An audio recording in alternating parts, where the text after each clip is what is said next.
Hey there, if you're enjoying what you see, don't forget to follow S News so you can catch this and, well, all our future videos.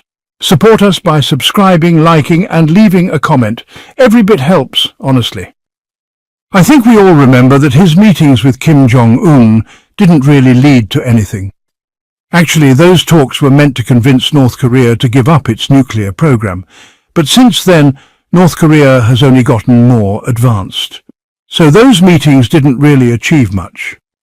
I think the best way to judge Trump's approach here is to see if he actually follows through on any of the sanctions he threatened and whether today's deadline means anything.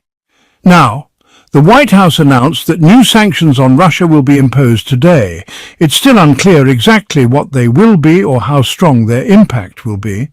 Meanwhile, President Trump confirmed he'll meet with Russian President Vladimir Putin with or without Volodymyr Zelensky.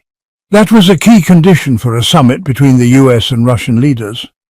Let's now talk to Catherine Phillip, Global Affairs Editor at The Times, who's joining us live from Kyiv. Good morning, Catherine. Good morning, Carrie. There seems to be some confusion here. At first, I understood the White House was saying there wouldn't be a meeting between Trump and Putin unless Putin agreed to meet Zelensky as well. Now it looks like they're back on this topic. So, what details do we have about who will meet whom and when? Right. So, there's no set date or place yet, but it's likely to be in the UAE. That was actually Putin's suggestion. He met a UAE leader around the time this came up. I think the original idea for Zelensky to attend wasn't a condition for the first Trump-Putin meeting, but Washington suggested trying for a trilateral meeting. So maybe that would happen right after the Trump-Putin meeting, or immediately following it. But clearly Moscow has rejected that. That's obviously disappointing. Putin setting the terms himself and then backing away after Trump's envoy proposed it. I wanted to get your take on where the power lies in all this. I mean, Trump's talked about moving nuclear submarines and imposing sanctions today. Putin set a deadline for a ceasefire. But Putin was isolated, and suddenly he's got a meeting with Trump. So where does the real strength lie here? Well, that's a great question. Once the meeting happens, Putin stops being isolated. He becomes an equal to Trump, and that will be very visible publicly when they meet. Trump and the nuclear submarines thing. That's interesting. Because usually nuclear threats come from Moscow, not Washington. Then Trump threw out the idea about moving submarines. We have no way of knowing if that actually happened. It's not information we can verify. Moving Washington's nuclear submarines isn't really important anyway, because the main point of having nuclear deterrent submarines is that they can launch from anywhere. So I think that was just talk. We know Putin has played Trump before, and Trump has fallen into traps. Then Trump started realizing that Putin sometimes acts on his own, not just on Trump's orders. I heard you talking to Callum on the Drive show last night about their meeting 7 years ago, the dynamics back then, and how things should be different now. Do you think Trump will be ready for that? Will he realize Putin has manipulated him before and that he needs to look at things differently? I hope so. Definitely from our perspective here in Kyiv, yes. Honestly, I don't know how self-aware Trump is or how things looked in their last meeting in Helsinki, because he was very focused on denying collusion with Russia, something he still denies and hasn't been proven or settled. And whether today's deadline really means anything.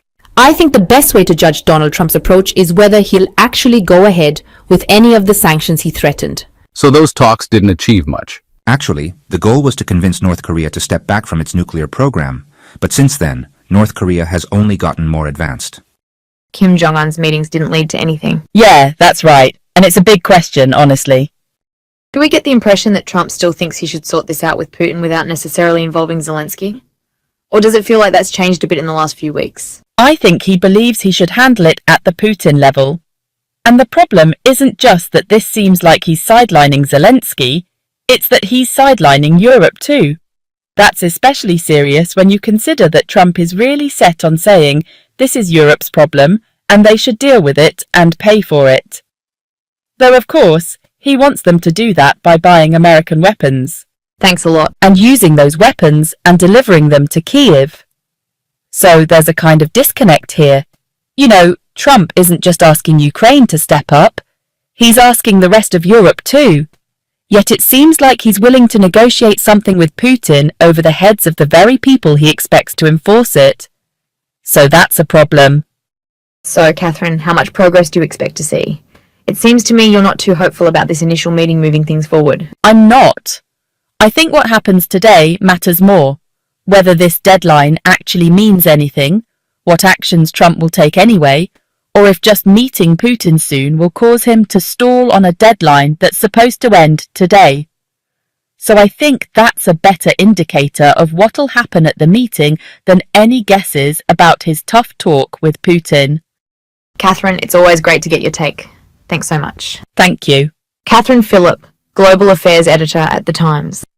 It's always great to hear Catherine's deep insights, especially knowing she was there, 7 years ago in Helsinki when Putin and Trump met before. I think it's really interesting what Catherine says. Don't read too much into the Trump-Putin meeting itself because, as you know, it can be very performative. When you look at his last meeting with the North Korean leader, it didn't really lead to anything. What'll matter more is what happens today. There was a deadline today. Will sanctions be imposed, like he said? There have been sanctions. We've seen tariffs on India because of its dealings with Russia. Will there be more tariffs like that? Because maybe those are more effective at this stage against Russia? Finally, folks, thanks for listening and sticking with us. If you want to stay up to date, just follow S News and keep an eye out for our future videos. Don't forget to subscribe, like and